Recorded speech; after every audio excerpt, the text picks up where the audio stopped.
కర్నూలు జిల్లా మొలగవల్లిలో వైసీపీ శ్రేణులు వీరంగం సృష్టించారు. ఈ ఘటనలో పోలీసులు కేసు నమోదు చేశారు. అయితే విండో ఓవర్ సబ్ స్టేషన్లో ఎమ్మెల్యే అనుచరులు హల్చల్ చేశారు. ఆఫీసులోని ఫర్నిచర్ అలాగే కంప్యూటర్లు, కిటికీ అద్దాలు ధ్వంసం చేశారు.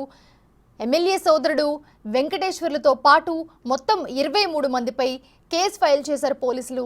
శాంతి భద్రతలను విఘాతం కలిగిస్తే మాత్రం వదిలిపెట్టమని డీఎస్పీ తెలిపారు.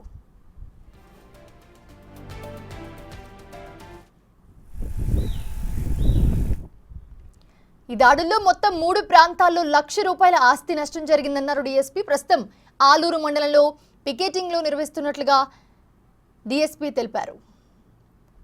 ఎవరెందుకు వాళ్ళు స్వతంత్రంగా చట్టాన్ని తమ చేతుల్లో తీసుకొని అల్లరి చేయడానికి చూస్తూ ఉంటే వీళ్ళని కూడా అదుపులోకి తీసుకొని వీళ్ళందరినీ కూడా ఫైండ్ అవుట్ చేస్తున్నాం. శాంతి భద్రతలకు విఘాతం కలిగించే పరిస్థితుల్లో ఎవరున్నా సరే, ఎలాంటి పరిస్థితుల్లో ఉన్నా సరే, ఇర్రెస్పెక్టివ్ ఆఫ్ ఎనీ పార్టీ అందరిపైన కూడా చట్టపరమైన చర్యలు తీసుకోవడం జరుగుతుంది.